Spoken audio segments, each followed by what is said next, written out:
एक बार प्रेम से बोलिए बागेश्वर धाम की।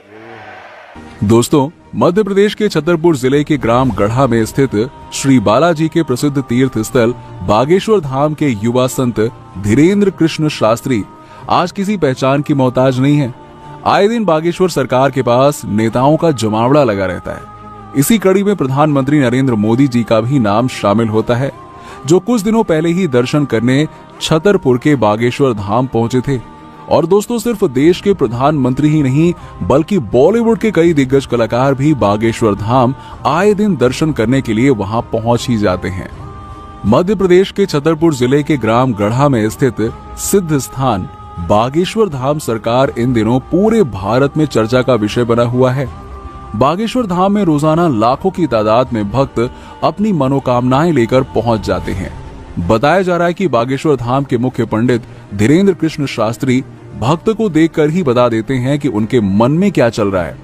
बागेश्वर धाम में आप जैसे ही पहुंचते हैं, आपके ऊपर जो भी साया होता है वो अपने आप ही उतर जाता है।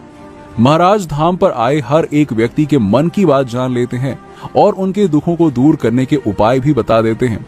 इतना ही नहीं, पंडित धीरेन्द्र कृष्ण शास्त्री की कृपा से धाम में हर दिन भंडारा चालू रहता है। पंडित धीरेन्द्र कृष्ण शास्त्री जी का जन्म 4 जुलाई 1996 में छतरपुर जिले के एक छोटे से गांव ग्राम गढ़ा में हुआ था। पंडित धीरेन्द्र कृष्ण शास्त्री का बचपन यहीं उनके गांव गढ़ा में भी था। बताया जाता है कि वो बचपन से ही बहुत धीर और दयालु थे। धीरेन्द्र कृष्ण शास्त्री का जन्म एक सामान्य परिवार में हुआ था। उनके पिता का नाम राम करपाल गर्ग था। उनकी माताजी का नाम सरोज गर्ग है। उनके दादाजी का नाम भगवान दास गर्ग है। पंडित धीरेन्द्र शास्त्री जी के दादाजी बहुत अच्छे विद्वान थे। वो निर्मोही अखाड़े से जुड़े हुए थे। पंडित धीरेन्द्र कृष्ण शास्त्री अपने दादाजी को ही अपना गुरु मानते थे और उन्होंने ही उन्हें रामायण और भगवत गीता का अध्ययन करना सिखाया। पंडित धीरेन्द्र कृष्ण शास्त्री एक गरीब परिवार से थे, इसलिए उनको उच्च शिक्षा प्राप्त नहीं हो पाई। वो सरकारी स्कूल में ही पढ़े। पंडित धीरेन्द्र कृष्ण शास्त्री ने 8वीं तक की पढ़ाई अपने गांव में ही की। इसके बाद की पढ़ाई के लिए वो 5 किलोमीटर पैदल चलकर गंज में आते थे। उन्होंने 12वीं तक की पढ़ाई गंज से ही की थी और बीए प्राइवेट किया। इसके बाद वो समाज सेवा और मानव सेवा में लग गए और पढ़ाई छोड़ दी। बताया जाता है कि पंडित धीरेन्द्र कृष्ण शास्त्री का परिवार बहुत गरीब था। उनके भाई और बहन भी साथ साथ रहते थे। पंडित धीरेन्द्र कृष्ण शास्त्री ने 9 साल की उम्र से ही बालाजी सरकार की सेवा करना शुरू कर दिया था। उनसे पहले उनके दादाजी बालाजी सरकार का दरबार चलाया करते थे और धीरे धीरे वो 12 साल की उम्र से हनुमान जी की कृपा से भागवत गीता का प्रवचन देने लगे और वहीं बालाजी के दरबार में साधना किया करते थे। इसी साधना का उन पर ऐसा असर हुआ कि बालाजी की कृपा से उन्हें अनेकों सिद्धियां प्राप्त हुई। राम बोलो, सीताराम सब लोग, सीताराम सीताराम। आप में से कोई पत्रकार हमारे चाचा जी का नाम बता सकता है?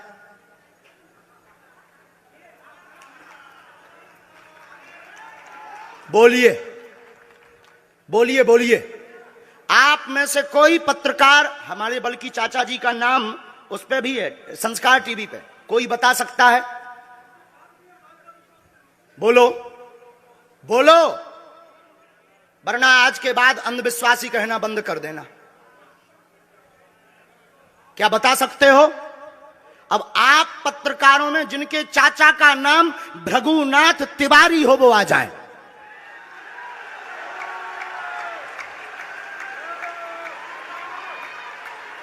आपके चाचा का नाम भृगुनाथ तिवारी?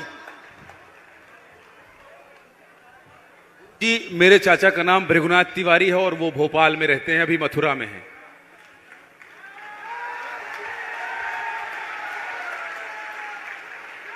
आज लेकिन हमने लास्ट अनुमति ली है अपने बालाजी से। क्या तुमने पहले बताया?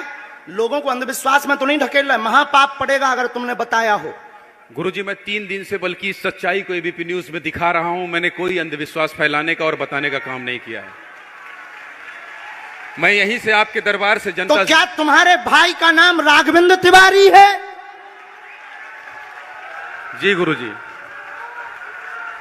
एक पत्रकार होने के नाते मैं ये कह रहा हूं, आचार्य धीरेन्द्र शास्त्री की जय। क्योंकि मैं जो सुन रहा हूं, मैं देख रहा हूं, ये चमत्कार नहीं है। क्या तुम्हारे भाई ने अभी मकान बनवाया है? जी, गृह प्रवेश किया है 2 दिन क्या पहले। तुम्हारी भतीजी का नाम अभिसी है? जी गुरुजी। आज के बाद अब अंधविश्वासी कहना बंद कर देना, वरना नंगा कर दिया जाएगा। हम हनुमान जी के सेवक हैं, ललकार कर करते हैं कि हमने संतों की चरणों की तपस्या सीखी और सन्यासी बाबा की कृपा को पाया है।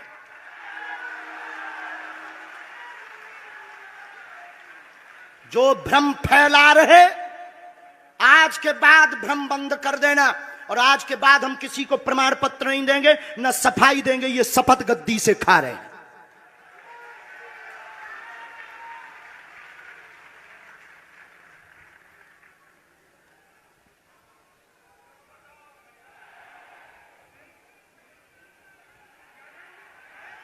पूरे भारत को अंधविश्वास में धकेलने के लिए हाँ तो नहीं बोल रहे।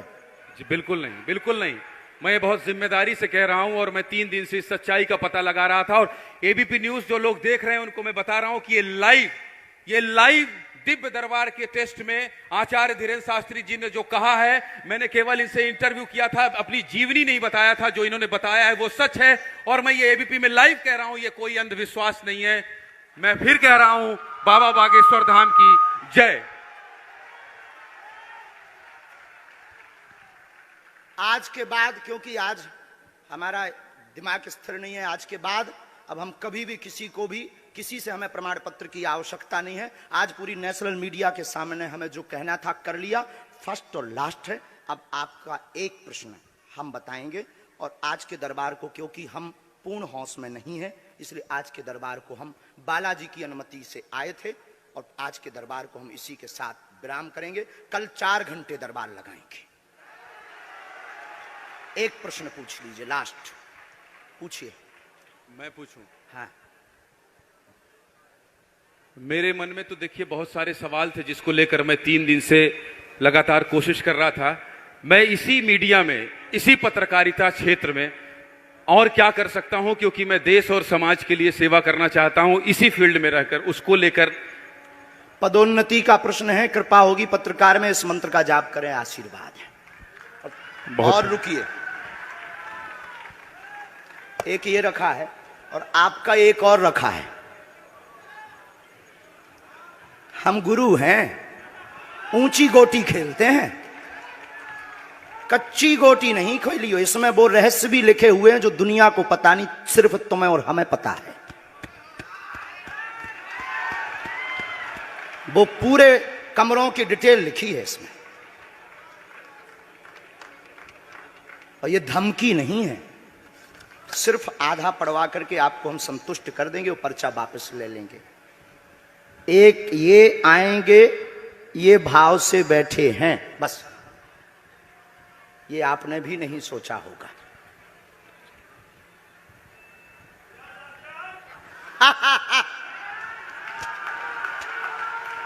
और ये हम पहले से गोटी रखे थे, इस गोटी को भी हम मारेंगे।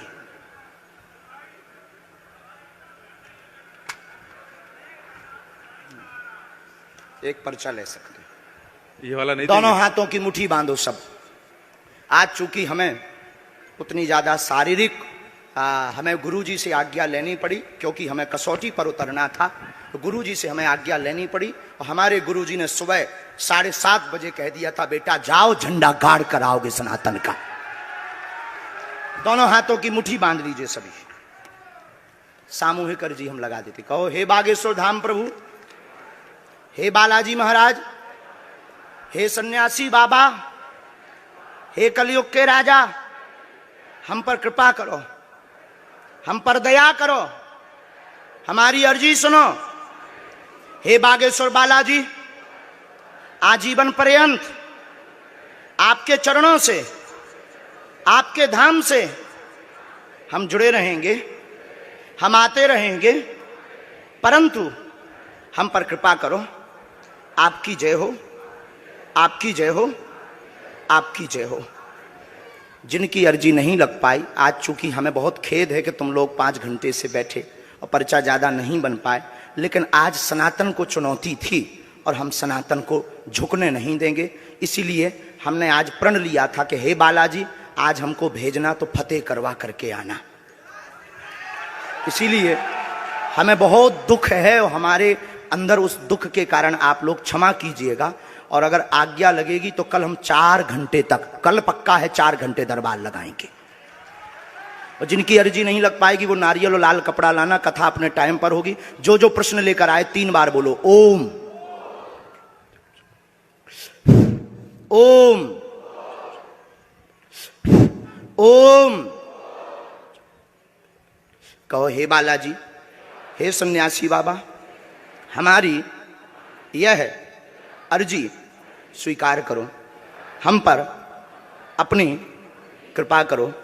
आपकी जय हो, आपकी जय हो, आपकी जय हो। दाहिने हाथ की मुट्ठी का सीधा उतारा शीर्ष 7 बार करो, बालाजी के चरणों की तरफ छोड़ दो। ऐसा करने से शरीर की जो भी नकारात्मक ऊर्जा होगी वो बालाजी के चरणों में बंध जाएगी। अब बाएं हाथ की मुट्ठी का उल्टा उतारा करो एंटी क्लॉक में, शीर्ष 7 बार। इसे भी बालाजी के चरणों की तरफ छोड़ दो।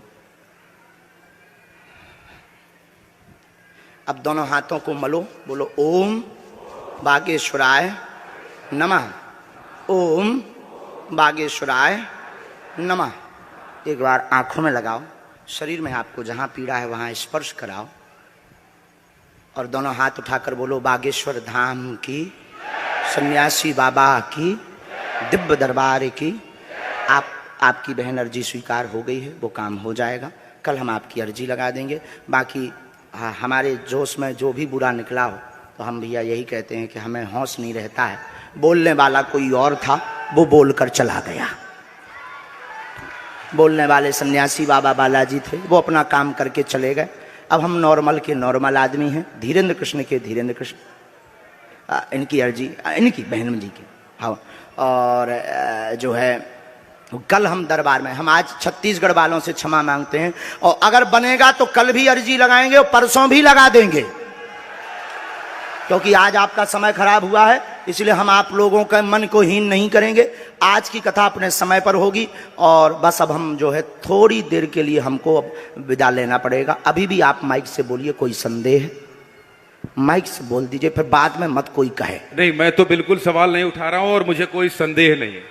कोई आप लोगों में से किसी को संदेह? अब है तो कठठरी बराइयो। हाँ, अब इससे बड़ा कुछ नहीं हो सकता। इसी के साथ दोनों हाथ उठाकर आज का दरबार, कथा में कौन कौन आ रहा है? हाथ उठाओ। पक्का पक्का पक्का? अरे पागलो, चिंता मत करो, हम सनातन का झंडा विदेशों में भी गाड़ कर आएंगे,